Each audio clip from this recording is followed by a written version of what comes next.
And if you just tune in the right way, Srila Prabhupada will personally come and sit in your heart, and then you'll always feel super ecstasy.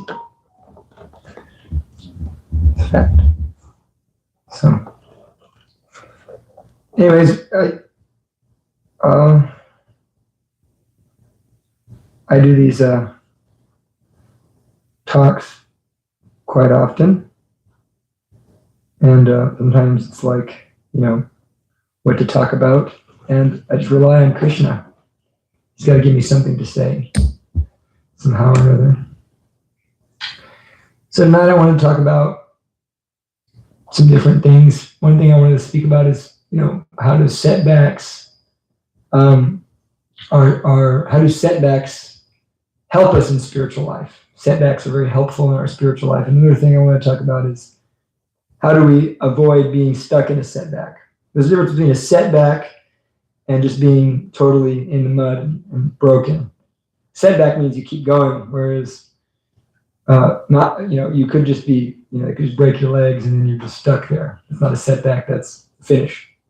You don't want to finish, we want to finish the race. So a setback in the race is not the end. So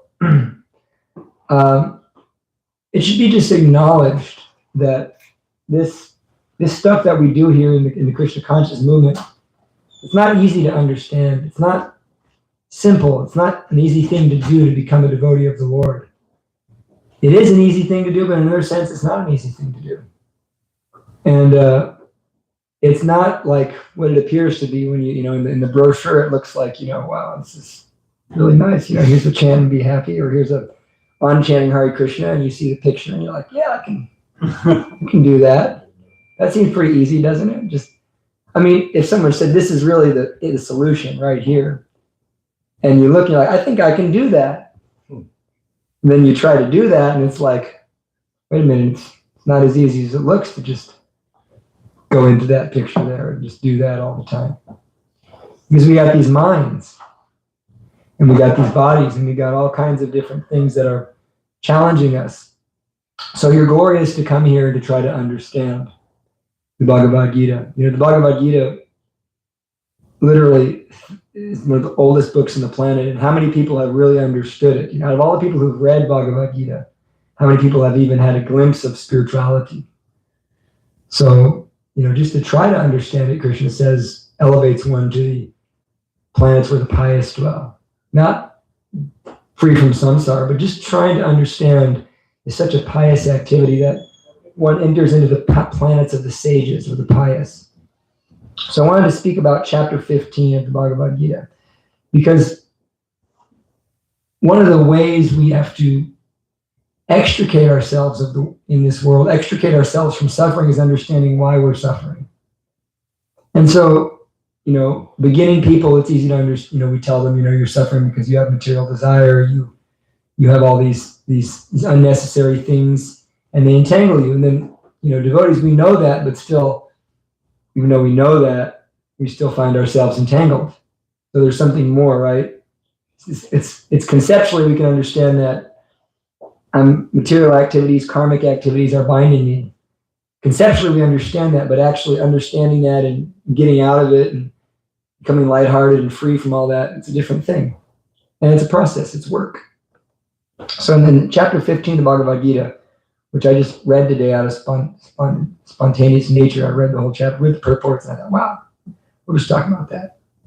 So text 1, Krishna says, the Supreme Personality of Godhead said, it is said that there is an imperishable banyan tree that has its roots upward and its branches down, and whose leaves are the Vedic hymns.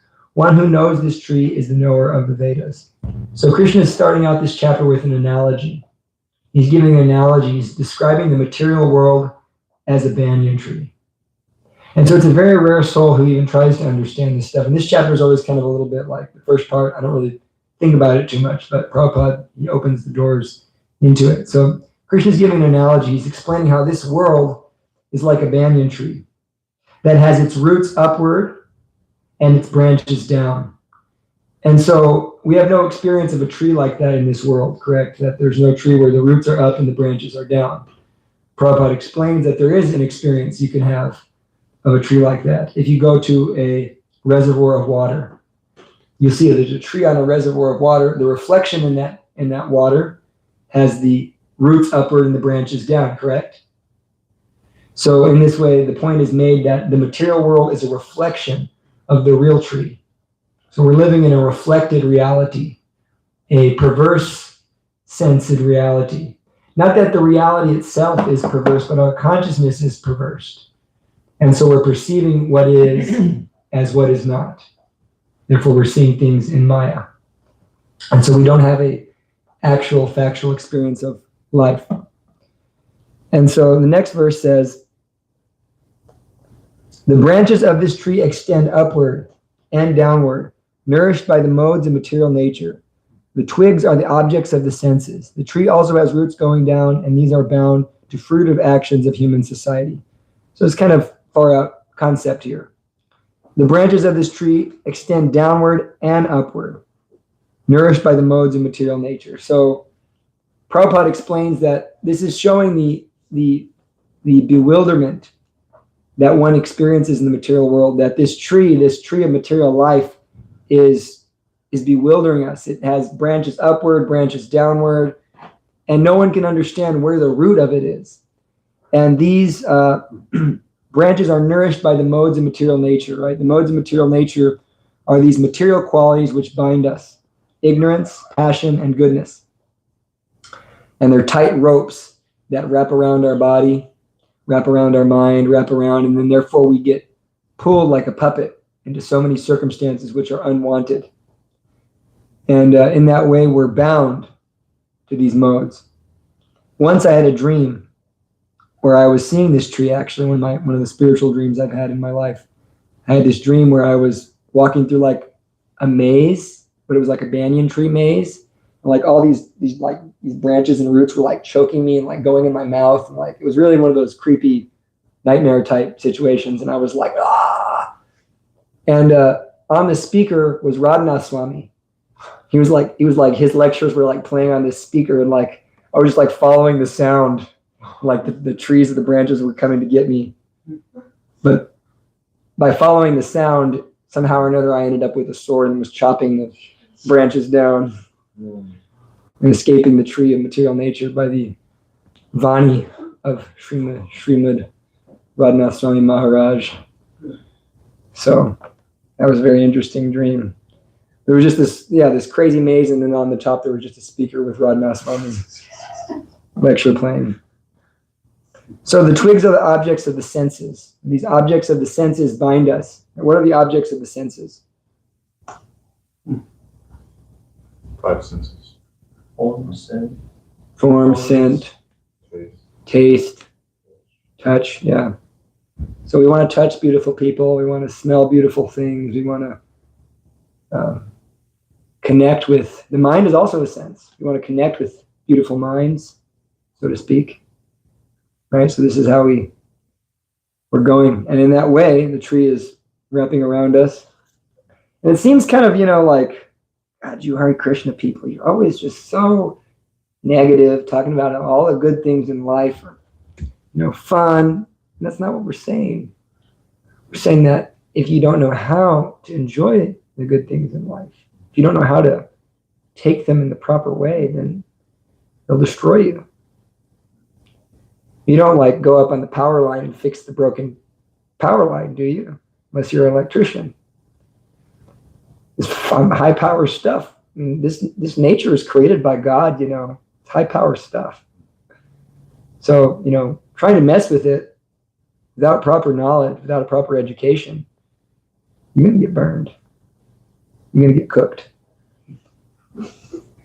So Krishna says, the real form of this tree cannot be perceived in this world. So we're perceiving a reflection. We can't see the real form in this world. No one can understand where it ends or where it begins or where its foundation is. But with determination, there's one of the key elements in spiritual life, determination. One must cut down this strongly rooted tree with the weapon of detachment. So detachment is a fundamental principle of spirituality. Whether one is a Christian, whether one is a Hindu, whether one is a Jew, whether one is, even New Ager, whatever you may be, even if you're just trying to understand things from like a psychological point of view, be a little happier. Detachment is a fundamental principle. We have to have some detachment. Not that we have to go live in a cave, but we have to have some sense of detachment, vairagya.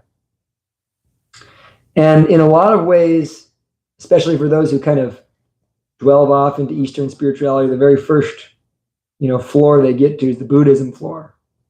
And they meet the Buddha in there and they think, yes, detachment is everything. And I mean, I thought that for a long time, like I got to become detached. And when you try to be detached, you realize it ain't easy to be detached. It's not a very easy thing to be detached. So yet it is so important to become detached. And because attachment is suffering. That was Buddha's main teaching. Attachment is suffering. The more we become attached to something which is temporary, the more we're going to suffer. Because the mind knows, like I was, in all honesty, I've been having somewhat of a struggle in my spiritual life, just like my mind has been a little bit up and down just the last few weeks. And although I'm feeling a lot better now, we don't let it affect us. Still we're chanting, still we're reading, still we're doing all the things, preaching, and still feeling joyful, but the modes are acting, there's some things to tolerate. Sometimes it's easy to tolerate when all the good things are happening, but when all the kind of mental struggles are happening, we have to tolerate. We have to go into war zone mode and sit in the trench and let the bullets of Maya fly and live to fight another day type of situation. I was speaking to Mother Sandamani, I need to reveal my mind. That's why I was thinking I need to call Balaram Shakti. He's my guy I talk to sometimes. I'm feeling out of it. But I said, Mother Sandamani, I'm feeling a little out of it. And she said, well, I think you're good. You're still chanting. I can't even tell. So I think you're doing good. And I said, well, I don't feel very I don't feel like I have, She said, well, I said, one of the things I said was, all my friends are gone. All my close friends I came to Krishna consciousness are gone. Krishna consciousness with are gone. Not all my friends, but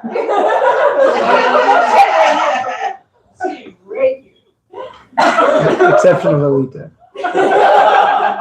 Everybody's my friend, but there's something special about people you come and there's people you are helping, and then people that are helping you, and you need both. You need to help devotees, you need to help elevate them. You bring them to Krishna. You need people that you can be friends with, and you need people that you can look up to. You need all three to be successful in spiritual life. You can't function healthy as a spiritual person without helping juniors, working with equals, and looking up to seniors. You need all three of those things. And so I was saying, Balaram Shakti's gone. I don't see Bala anymore. And I was saying some of these things. She said, well, you want something permanent, and there's no permanent here. He said, it's natural that you want some permanent circumstances, but because you're from the permanent world, you're from the eternal world, but you're not. This isn't an eternal world. You're in a temporary world here. So you want some eternal kind of spiritual friendships. You have to wait to go back to Godhead till you have that. Even your so-called spiritual friendships in this world have a temporary nature about them. Because, although we have an eternal loving relationship, we have to go. At some point, some of us are going to die. Some of us are going to have to leave this world and so forth. And so even those spiritual, eternal friendships have a temporary nature. And so she said that, and I thought, well, that's true. I should know that. That's Bhagavad Gita 101. I'm too much into Bhagavatam. You got to go back to Gita. It really helps you out. So, yeah, so we need some detachment. And the thing about it is we have to access the real self to become detached. And many people, it's like they make detachment their sadhana. That's the big mistake. Even amongst devotees, not that devotees don't do this, that my sadhana is going to be that I'm going to be detached. I'm going to be, I'm going to practice detachment. That's their sadhana, and they're just, detached from that. Yeah. There was a episode of SpongeBob SquarePants when I was a kid. I was a pretty big fan of the yellow sponge. There's one very iconic scene where SpongeBob is going to see his friend Sandy, who's somehow a squirrel that lives underwater with an air suit and lives in a dome. And in that dome, there's no water. So SpongeBob goes to visit, and he's sitting in there, and he's looking at the water in the glass, and he's going, I don't need it. I don't need it. I don't need it. And then after a few times, he goes, I need it. That's the nature of material attachment. That when we try to become detached artificially, we think, I don't need it. I don't need it. Then it blows up. I need it, And then you just dive into the Maya pool, and really all the sharks and sea monsters devour you. And it's always a gnarly sight to see. It's always an ugly thing. So there's a real way to become detached. That's what we're getting at here. Detachment is a universal principle, but we have to understand that bhakti itself breeds detachment. It's not that detachment is the way. Love is the way. And this is the point that the Krishna consciousness movement really wants to put forward.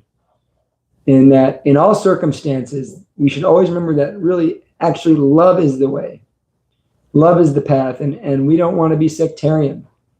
Like, if love for the Supreme Being exists, all good qualities will be present. This is the point we make here. Vasudeve Bhagavati Bhakti Yoga Prayojitaha Janayat Yashu Vairagyam Gyanam Jiyata Haitikam. It's described in the Srimad Bhagavatam, 2nd chapter of the 1st canto, 7th verse, that when one practices Bhakti Yoga unto Vasudeva, to the Supreme Lord Krishna, immediate causeless knowledge and detachment develop. One becomes detached naturally. They become naturally detached. They become naturally full of knowledge. So we break it down. Actually, detachment's a symptom of knowledge. And most people don't know what real knowledge is. What is knowledge? Well, I have my degree in, biology and the biological study of the, stink bug mating ritual. Here's things like that. People write, their dissertation on that. All glories to you. I know how to build I know how to split an atom and make an atom bomb. I can calculate the critical mass in nuclear fission. I have a lot of knowledge. But this is not real knowledge according to Krishna. Real knowledge is something more than that, because although you can do all these things, you're not happy. And this is one of those big things in life. We find that, whatever your so-called material qualification is, if you're not figuring out how to become happy, joyful, all those things, then in that sense, you don't have anything, right? You have this kind of false happiness. You have to go, Prabhu. That was the cow's been milked. Sadhu is leaving. Haribol. It says in the Srimad Bhagavatam that Shukadeva Goswami would stop as long as it takes to milk a cow. I've got my nourishment. Well, let me just get to the conclusion of the class before you go. Hare Krishna, Krishna Krishna, Hare Hare. Hare Rama, Rama Rama, Hare Hare. There you go.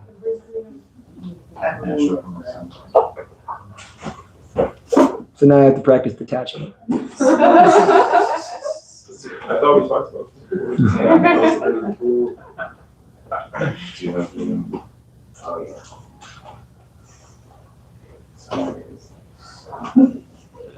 That's a very rare sight to see such tall men there. Welcome. What's your name? Nice to see you. You go to the college? What brings you here? Sorry? This is your first time? Yeah. Welcome. We're speaking about detachment. So knowledge, real knowledge brings up detachment. And so real knowledge is described as understanding, first, the soul, the body, and the knower of the body, the super soul. So if you can understand the super soul, the soul, and the body, that constitutes real knowledge. So most people who are spiritualists, they think, oh, I am God, or, I'm one with everything. They don't understand this sense of the super soul, that there is a supreme soul and then there's an individual soul, and you exist as that individual soul. Whereas the super soul, he exists in all the different bodies. He's everywhere. And so when one understands that, and they understand that I'm not this body, the soul, I'm separate from the body. I have my own existence. And when the body dies, I will remain. I'm not my mind, I'm not my body, I'm not my intelligence, I'm not my ego, I'm the soul. And so when one understands that, that's real knowledge. And in that position, one becomes naturally detached. Because the soul has certain characteristics. Brahma bhuta prasanatma nasochati nakankshati samasarveshu bhuteshu mad bhaktim labhate param. Krishna describes in the Bhagavad Gita 1854 that such a person who's a Brahma bhuta, that means a spiritually realized living entity, such a person is prasanatma. Prasan, his soul becomes joyful. Atma means the mind, Atma means the body, Atma means the soul. Prasanatma, such a person is prasan, he's joyful. Right? Prabhupada says, fearless and jolly. He says, a spiritual person is always jolly. Always jolly. Like we have our Guru Maharaj, she comes so many times, Shri Jivananda Prabhu, he's always jolly. Spiritual personality is always jolly because he's realized himself, not this body. Samasarveshu bhuteshu. He sees all living entities as spiritual. He doesn't judge based on the body. He may judge, but he may discriminate, but he doesn't, condemn. We don't want to go sleep with the black mamba or something. But nasochati, nakankshati. He doesn't lament. He doesn't hanker. He doesn't lament for what he lost or what he can't have. He doesn't hanker for what he wants. This is a symptom of such a spiritually realized person. Far off. However, in that state, mad bhaktim labhate param, such a person who realizes that, he develops pure love for God. He develops love for Krishna. So there's something more, right? That's knowledge, but how do we get this knowledge? So bhakti is the way to get the knowledge. This is the most powerful process, that if you can increase your love for the Supreme Lord, your attachment for the Supreme Lord, and your love for the devotees of the Lord, and you can increase that love by chanting Hare Krishna and performing this process, then you can become very, very detached. You can cut down this tree of the material energy by the process of bhakti, and Krishna brings that up. But with determination, one must cut down this strongly rooted tree with the weapon of detachment. Thereafter, one must seek that place from which, having gone, one never returns. Seeking that place from which, having gone, one never returns. And there surrender unto that supreme personality of Godhead, from whom everything began and from whom everything has extended since time immemorial. That's intense. Having become detached, one seeks out the supreme personality of Godhead, Krishna, and surrenders unto him, having coming never to return. And Prabhupada gives this point in the purport that that's the end of research work. We're going back, it's the Big Bang, it's this, what caused this. As we go back, as you research more and more, what you'll find at the very end of everything, Ishvara Parama Krishna Satchit Ananda Vigraha Anadir Govinda Sarvakarana Karanam. You find out that Sarvakarana Karanam, Krishna is the cause of all causes. His name is Govinda. He's the supreme Ishvara, the supreme controller of everything. And he has a body, a form of eternity, knowledge, and bliss.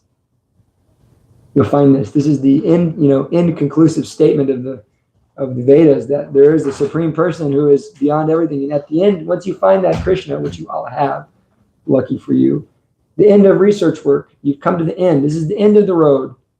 Really, if you're here, the end is in sight. It's just a matter of finishing the race. Don't become distracted. Don't walk off the path or start going backwards or something like that. Because this is what we're talking about here. And so when you come in contact with this bhakti yoga, you become detached. Why? Because as you perform bhakti, you immediately place yourself in a position that allows you to be yourself. Happiness is an inside job. And so when you realize that actually I am Krishna's servant, I'm Krishna's part and parcel, I'm part of God, I'm participating in this wonderful creation of the Lord, and you engage in devotional service, then it's how you be yourself. How many were told to be themselves as a kid, right? Something where universally kind of be yourself, and you think, well, who am I? You see, I put on a cool hat. And I think I like metal music. I'll put on some metal shirts and trying to be myself. But actually, I'm a spiritual guy. I'll put on some crystals and, I look cool, and, I got to wear some flowy clothes and maybe some purple. And so, and sometimes you see, sometimes we see people, they have like, they'll be wearing like a giant crystal ankh, like this big, running around like this. Really trying to make sure people know that I'm a spiritual fella. Sometimes we have guys that have like a big steel, third eye, like crystal eye, like, strapped to their head, as well as all these other various paraphernalia, so that we know. And one shirt. So that we know that they're spiritual. Okay, we know you don't have to do all that for us to know you're spiritual. We know you're spiritual. We know it. Otherwise you'd be dead. So bhakti makes you be yourself. Because who you really are, your deepest identity is you're a servant of God. You're a lover of Krishna. And so when you start chanting, it puts you on that platform. When you start doing service and you start recognizing yourself as the servant of the Vaishnavas, the servant of your spiritual master, to the degree you recognize that, you awaken a jubilance, a joy in the heart that is extremely powerful, because you're being yourself. You're being who you really are. And you're meant to serve. You're meant to love. You're meant to have a relationship with the Lord. And when you just simply say that's surrender. I'm your servant, Krishna, and I'm not going to do anything but your service. When that becomes your conviction, then you're automatically going to be yourself. And so in being yourself, all of those unnecessary paraphernalias, I'm relieved. I don't need them anymore. I don't need it. I don't want it. I just want to serve you. And that's detachment, because you have another higher attachment. You don't need your cardboard box house anymore, because now you have a better house. So you have the real thing. I don't need all these indicators of love, indicators of beauty. That's what we can take the material world as. When we see a beautiful person, a beautiful sunset, whatever we see that's beautiful in this world, whatever relationships we have in this world are simply signs pointing to the real love, the real beauty, the real innocence, the real purity, the real joy, the real fun that we can have with Krishna. They're indicating that reality. Therefore, that's the perverted reflection of the tree, correct? And so with that detachment, which really comes from bhakti, which really comes from establishing our relationship with Krishna, from that detachment, which is coming from bhakti, from that we develop true and genuine love, true and genuine spiritual experience. And then we can see the real form. Let's move on to the next verse real quick. Those who are free from false prestige. What's false prestige? Thinking you're more than you are. Thinking we're more than we are. We always want to do that. We always want to think I'm more than I am. I'm more beautiful. I think I'm beautiful. People are attracted to me. Or I'm more smart. Or I'm such a sadhu, whatever it is. Illusion and false association. False association. What's false association? Association that doesn't uplift. So what do we call a gathering of we say satsang, right? What's sat mean? Sat means eternal, right? Satsang, so eternal association. So meaning that we're associating on the eternal platform, right? We're associating on the basis of Krishna, satsang. Asatsang, false association, means that even if I'm with devotees, I'm a devotee, you're a devotee, but we're associating on the asat platform. I'm into you because of your body, I'm into you because of, whatever. Asat. So we have to become free from asatsang. Where Chaitanya says, asat syamgatag, Vaishnavachar. Vidya quoted this morning in his Bhagavatam class. Asyat syamgatag Vaishnavachar.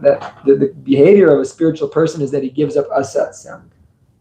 He doesn't want anything to do with asat sang. He only wants satsang at all times. Who understands the eternal, who's done with material lust. It's difficult to be done with material lust. I've had so much of this. I'm so finished with it. I'm done. But if we're sincere, Krishna will finish it. He'll make us have such a time that we will be finished. Krishna will arrange that for us. Done with material lust. Freed from the dualities of happiness and distress. There's so much happiness and there's so much distress in this world. But when one realizes they're not this body, they're no longer on that platform of happiness and distress. Are you guys leaving? They're no longer on that platform of happiness and distress. Because they're freed from that duality. Because that duality basically happens when we are so much absorbed in what I want. When I want something, there's always happiness or distress. When I want what Krishna wants, now there's no need for happiness or distress. I'm just going to do my service.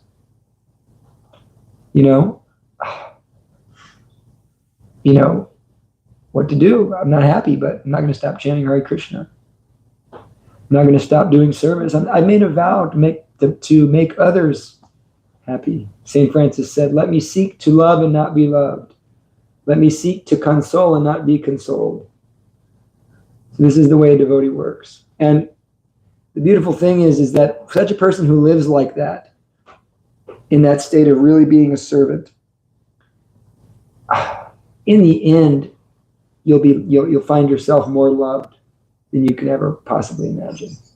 But it doesn't seem that way sometimes, because you're seeing all the different commercials of Maya. You're seeing Maya's put, they look so happy, and I'm sitting here, I'm all alone, and but then actually in the end of it all, you'll find that simply because I tried to serve everybody on the spiritual platform, Krishna will drown you with love. He'll drown you in his love and the love of his devotees. And then you'll experience that. So we want to give up that material lust and just focus on spiritual love. Unbewildered and who know how to surrender unto the Supreme Person attain that supreme eternal kingdom. So we can attain that eternal kingdom.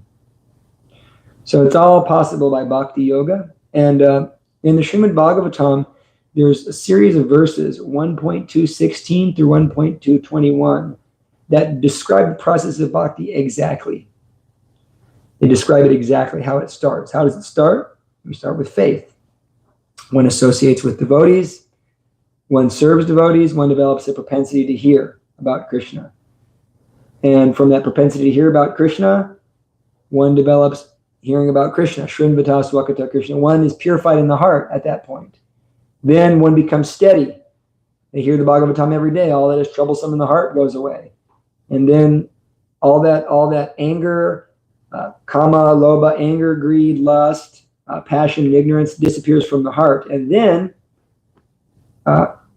one becomes enlivened. Evam prasanamana. So they get enlivened by this bhakti yoga, and they have scientific knowledge of God. They experience God firsthand. But it's one thing to talk about it, but there's also another thing to talk about a story. How does this all happen?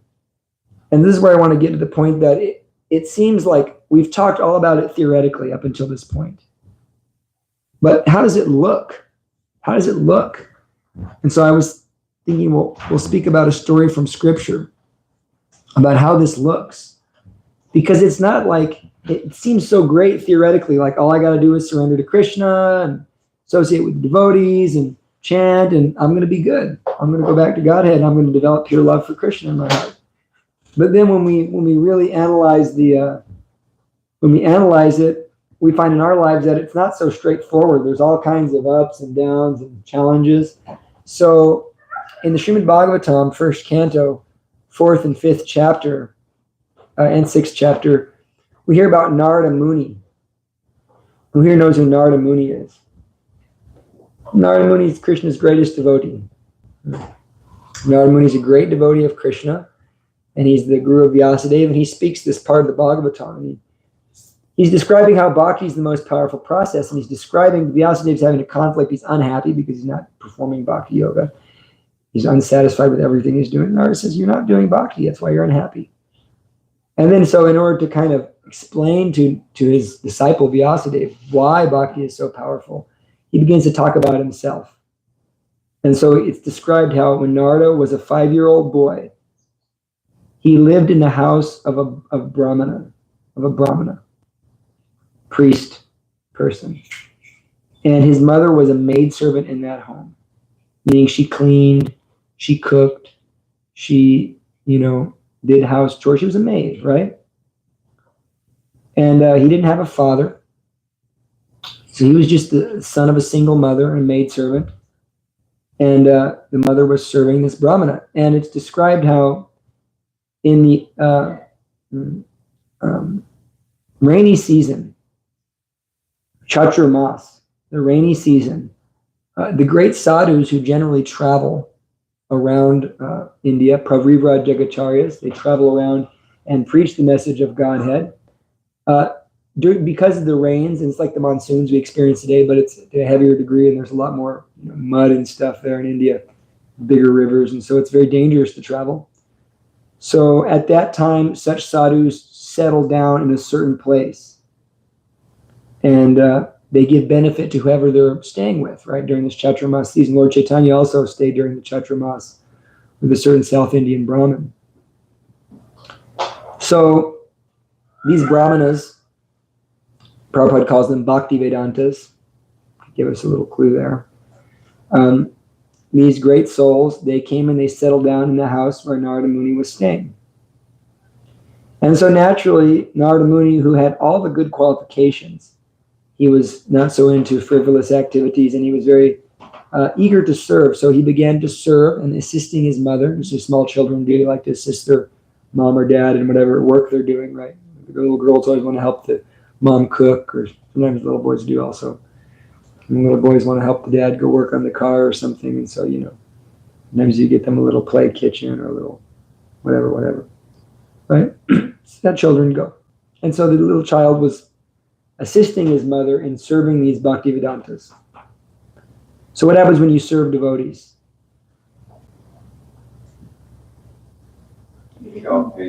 When you serve devotees, you develop taste for hearing about Krishna. That's the key. Shru shru shro shradanasya vasudeva kataruchihi syamahat sevya vipra punyatirthanashevanat. That when one becomes shru shru shro shradanasya, eager to hear from Syamahat sevya vipra, serving those devotees who are free from lust. Vasudeva kata ruchi, one develops taste, ruchi, for Vasudeva kata, for the talks of Krishna. And one develops this taste for hearing about Krishna. And so Narada, he started serving. He was serving these nice Bhakti Vedantas, these nice great souls. And once, with great humility and under their permission, what did he do? He asked them, he said, "My dear great souls, please, can I take your remnants?"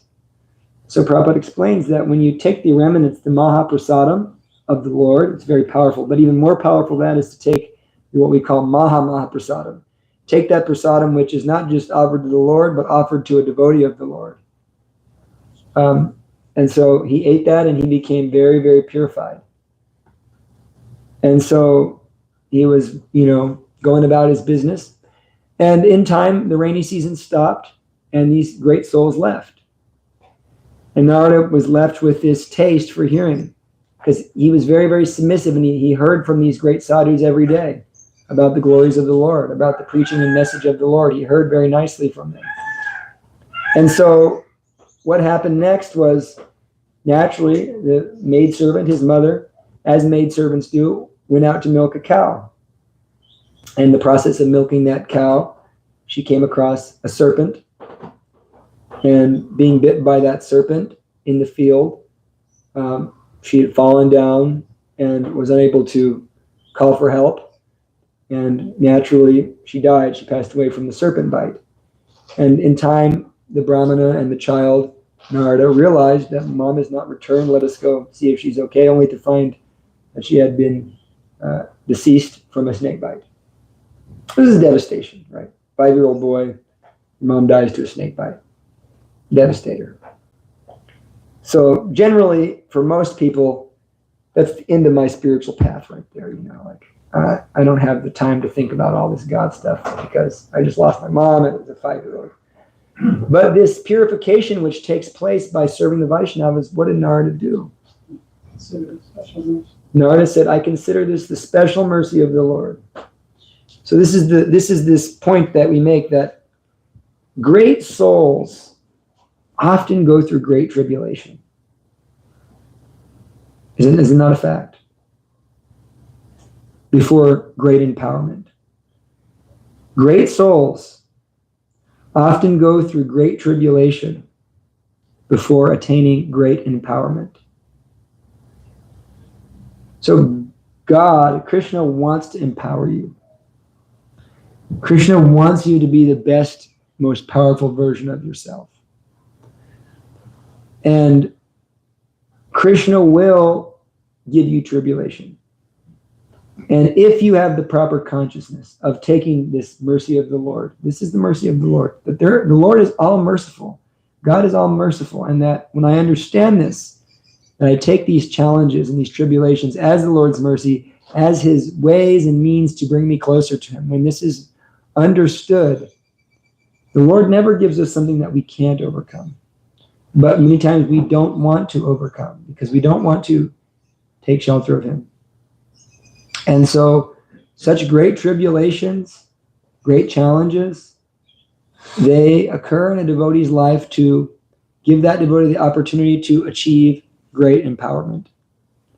And so Narada Muni, taking this as the mercy of the Lord and having no mother to take care of him, because it's described that his mother drowned him with affection, as a single mother would for her only child, right? She was just loving him, taking care of him, drowning him with affection. Now being cut off from that affection, major setback in a sense. Narada takes it as the mercy of the Lord and he begins to wander. Fearlessly, he begins to wander through various towns, cities, villages, mines, and he wanders in fearlessness. So this is another point we make here, that taking our setbacks as the mercy of the Lord, we should fearlessly go forward. That's the most common phrase in all scriptures. Do not fear. The Bible, Quran, Bhagavad Gita, Srimad Bhagavatam, this, do not fear. Do not fear, do not fear. Krishna says, abandon all varieties of religion and surrender unto me. I will deliver you from all sinful reactions. Do not fear. Take courage. In other words, he's saying, take courage that I have a plan for you. And the Lord has a plan for you. Take courage, for I have a plan for you, and go forward. Now I will bring you to me if you follow that plan. And so Narada, being a great soul, and having associated with the Bhaktivedantas, which we have the opportunity to do, by the way, by reading Prabhupada's books and being in the Krishna conscious movement. Taking hold of that plan, he goes forward and he begins to apply these teachings, thinking of the Lord always in his heart. That sometimes, it's theoretical. We're trying to make it more real that, here's a kid who lost his mom. Still, it's theoretical, but we may lose someone. We may have something happen. We may lose some concept in our life, something we thought was going to happen. It's taken away from us. It's not going to happen. And so the pain is there. What do? Take shelter of the Lord. This is your will. I am yours. Not as easy as it sounds, but with prayer, with chanting, with hearing, the Lord will take us through. And Narada experienced that. He sat down being tired. He sat down and began to meditate on the Lord in the heart.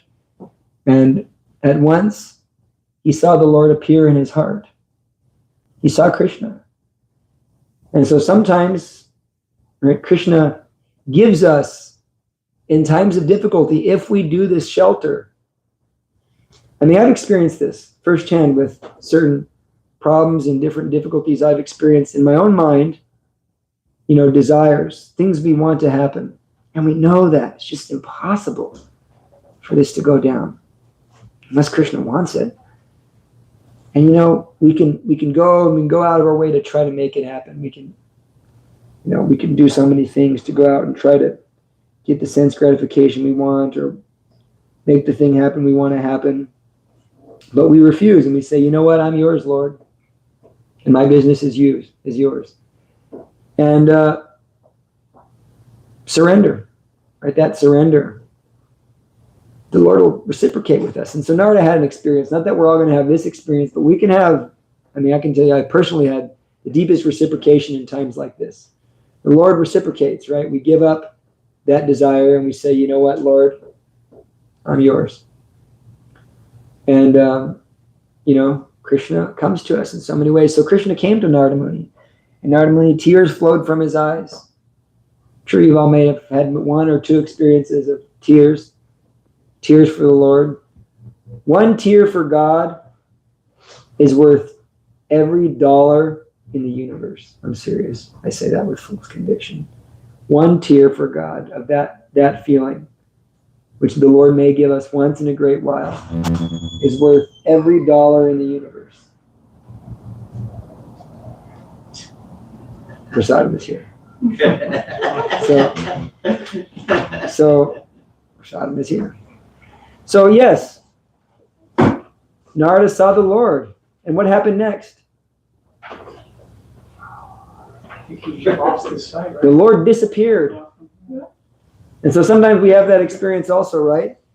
You're chanting serious japa now. So you're still dedicated to your japa practice?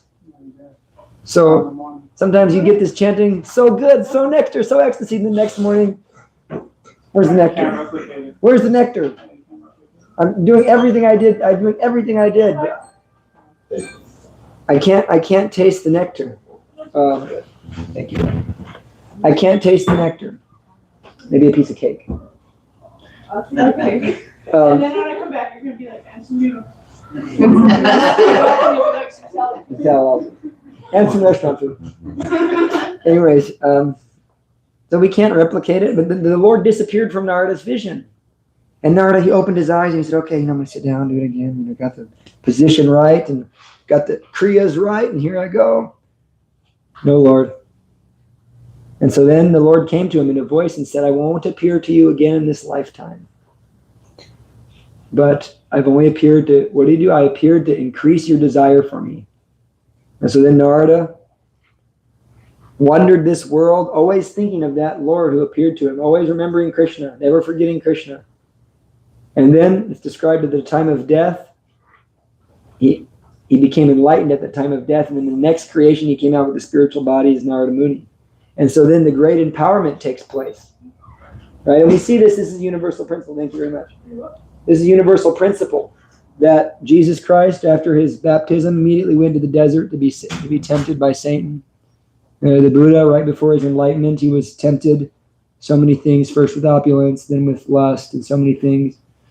And so we will face tribulation before we develop that empowerment, before we become who we really are. But if we do the proper taking shelter, if we learn how to take shelter from being around surrendered souls, we'll become so happy. That's the thing. Krishna explains that as they surrender unto me, I reward them accordingly.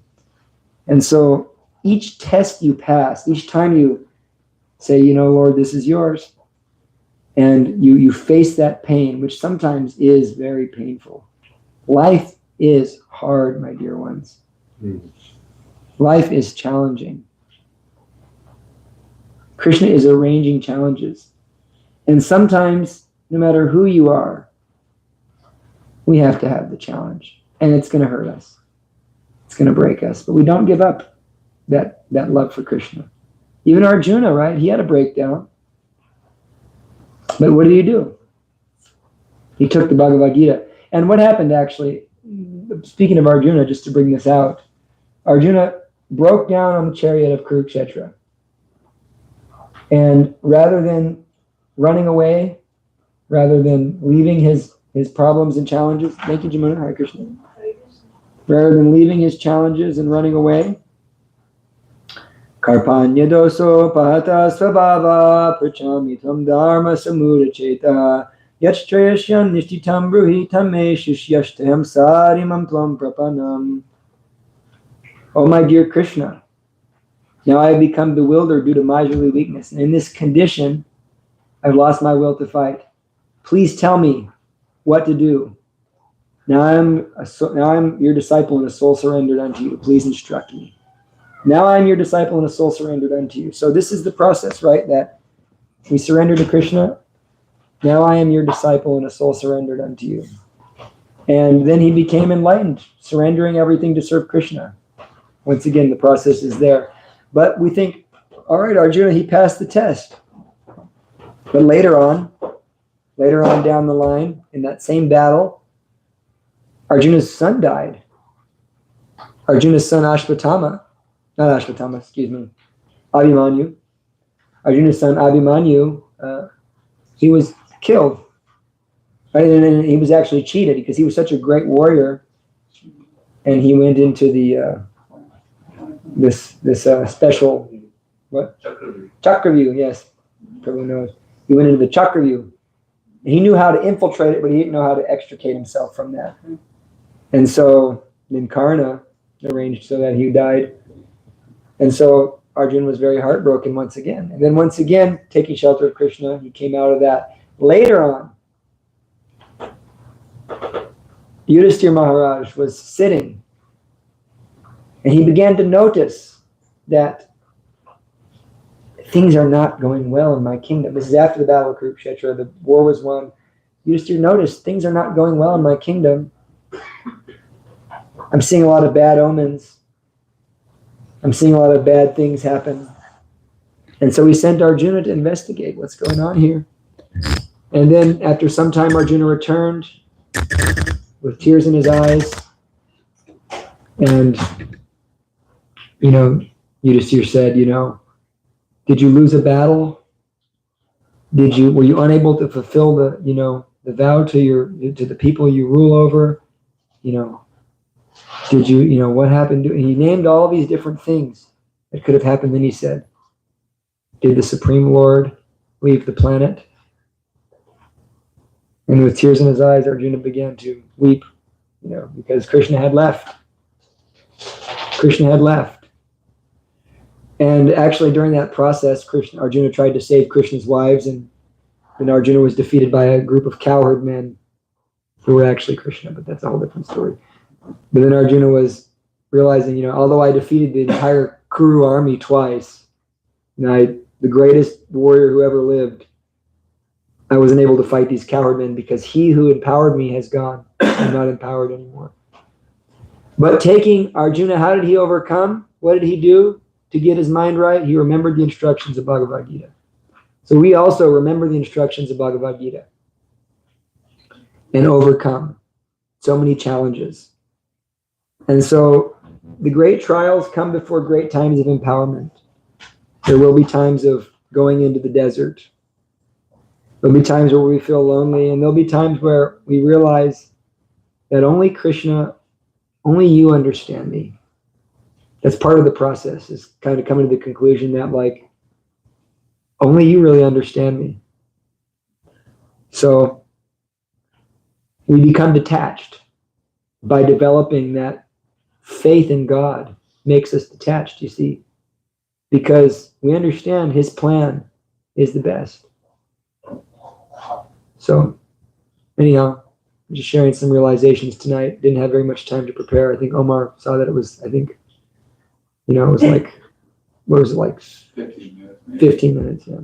15 minutes. But there was a great picture of me taken about how, because I write everything with a feather pen.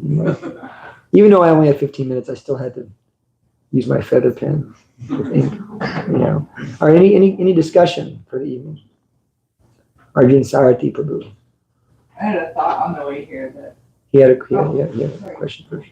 Then I'll have you second. I was just wondering, I heard you say that, what was his name? Narada Muni, was it? Yeah.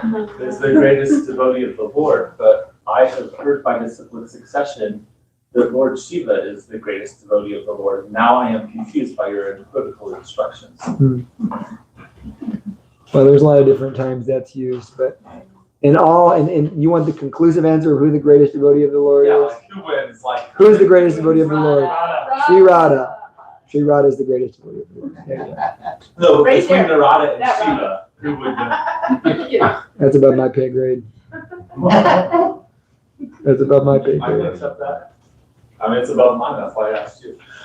In the Brihad Bhagavatamrita, Narada himself is looking for the greatest devotee of the Lord. And he goes first to some Brahmins on the planet, then he goes to King Indra, then he ends up with Lord Shiva, and Lord Shiva sends him to Prahlad Maharaj. Lord Shiva says, I'm not the greatest devotee of the Lord. You need to go see Prahlad Maharaj. And Prahlad Maharaj sends him to Hanuman. So it goes on and on and on until you actually end the book, you reach Radha. So he just gets to meet all these devotees. Yeah, it's really amazing. They all say the same thing. They're all like, I'm not a devotee. How do you think I'm a devotee? He told you that? Yeah. He goes to Lord Shiva and he's like, I fought with Krishna. I'm not a devotee. Shayna? You had something to share? Yeah, so last, 10 years, I always thought that deciding what you want out of life is the hardest thing to do. It's so hard. It always changes all the time. You can never figure out what your boundaries are. What do you want? What do you want? What's the answer? And then today I realized that there's only one answer to that question that's not a trap. Krishna. So you don't have to worry about what you want. All you have to do is serve whoever your God is. Serve God, yeah. That's what I said. Someone the other day, who was I preaching with? I was preaching to someone. And I said, they were speaking to me. And I said, what do you want? What do you want? And it was striking. And I said, I want what God wants. And I said, I want what Krishna wants. Just like the other night, actually, in Sedona, Arjuna was there. Omar was there. And, Gurudev was making some points, and this lady, she was a little bit, I think she had a hard kombucha. I literally think she had a hard, I'm not joking, she had a hard kombucha. She was a little bit. And she was like, because Gurudev asked this classic question, what are you and God going to do when you get to heaven? What do you want from your spiritual path? And she's like, you've been on the path for 70 years. And she's like, if you're going to ask me that, I think it's only fair that I ask you, what do you want? And Gurudev was like, he was kind of like, I don't want anything. I want to do whatever he tells me to do. And I want to do whatever he tells me to do. That's the way you become free of desire, you see. Even if you're saying I'm detached, then you're attached to being detached. But when you're just attached to serving Krishna, then you're fully situated in transcendence. You're really above the modes of nature. That's how you really become above the modes. Just become attached to serving Guru and Krishna. It's just nice, it takes the pressure off. God, it does. Let go and let God.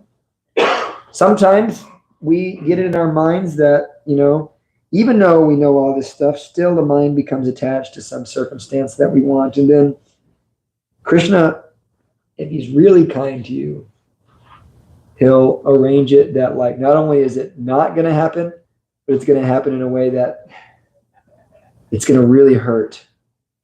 It's going to really hurt you. And it's just a devastator sometimes. You just like, oh God. But then usually if you can survive that, if you can stay faithful, if you can really follow this process that I'm not going to waver in my hearing and chanting. And let everything fall apart, but I'm not going to stop my japa. I'm not going to stop my hearing. I'm not going to stop my chanting. That's really what I am. It's what I'm all about. I'm not going to stop Shravanam, Kirtanam, Vishnu, Smaranam, Padasevanam. I'm not going to stop these processes of bhakti. Then what happens is you'll walk out on the other side. You'll come out on the other side, and you'll be super, somehow or another, you'll have more empowerment, more mercy. You'll have a new perspective. You'll have a new connection, a deeper level with the Lord. You'll have a deeper darshan of Krishna in your heart. That's how it happens. But the tests don't stop. In the end, you'll know, that, we don't want to, at the time of death, we don't want to say, just we can ask ourselves, we put it out there, just in reality. Thank you for coming. Thank you. You go to college? No, I will. Okay. All right. Nice to see you. Come see us again, please. Sure.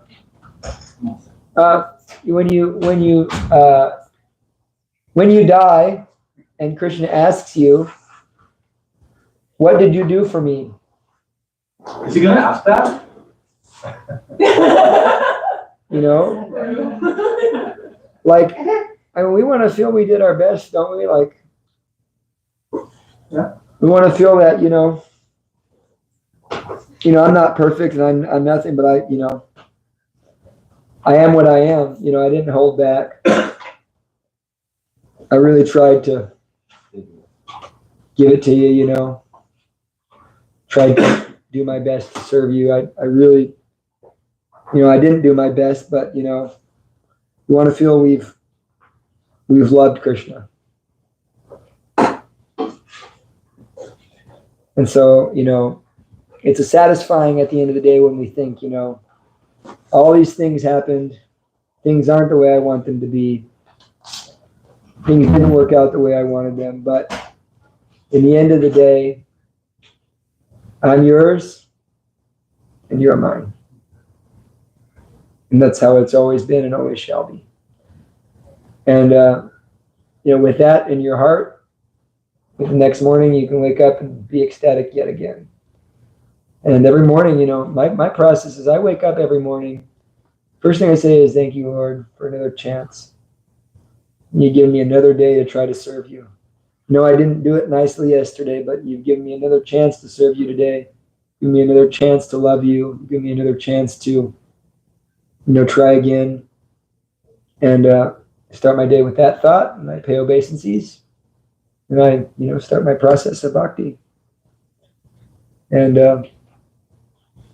it's amazing, and then what happens is if you're sincere and you really serve, and this is, I'm more sharing kind of more things that are more personal in a sense, more realization based, but it's a nice sangha of God brothers and dear ones, dear friends. And so to say this, that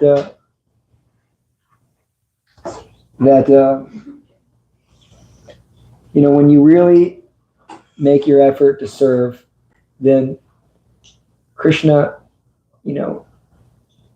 he'll make you dear to people. You'll become very dear to people in a way that you don't understand. The material mind thinks, if I'm close to someone and if I'm, in a relationship with them, then I can become very dear to them, dear to their heart. But, when you really serve God, and that means you're serving the deepest part of them, you're serving their soul, what happens is you win hearts. And it's sweeter than any love you'll ever experience. It's the sweetest love. And it's so satisfying, so pleasing, so endearing. That's why Krishna says in one of my favorite verses in the Bhagavad Gita, the fifth chapter. Fifth chapter. I'll find the verse. Krishna, he says some very wonderful things in the fifth chapter, and I take this verse to heart.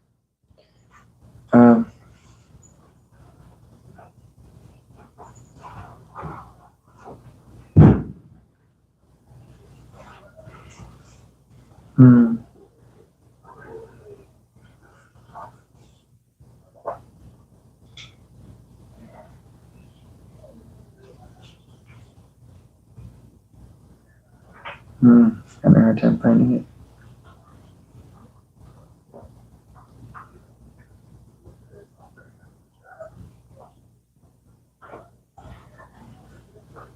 Oh, here we go. One who works in devotion, who is a pure soul and who controls his mind and senses, is dear to everyone, and everyone is dear to him. Though always working, such a man is never entangled.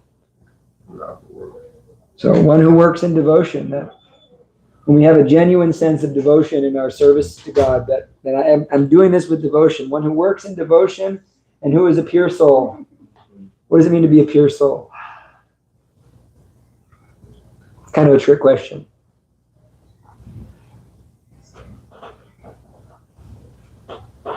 Following another pure soul?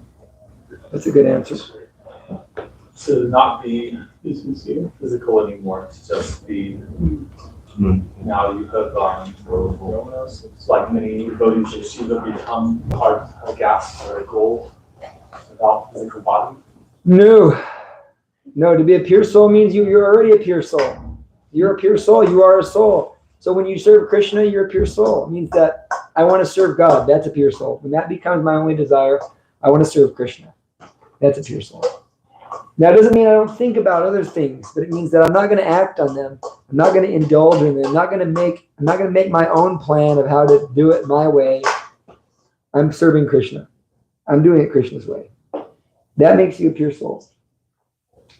Controls his mind and senses. We follow four regulative principles. Is dear to everyone, and everyone is dear to him. Though always working, such a man is never entangled. So that's when your work becomes really spiritual and wonderful. And, the fruits come in time that you begin to taste relationships and love on such a deep level with people. It's really powerful. Omar-san. Can you give your bhakti detachment origin story? You have like one that's really dramatic, but I don't know if you want to like have the camera recording for that. So. Why is it dramatic? Why would I stop it anyway? You described it one time. You had like your girlfriend, like all these cats. Oh boy. We had to turn that off. No, he brought the cat. Get that camera out of my face.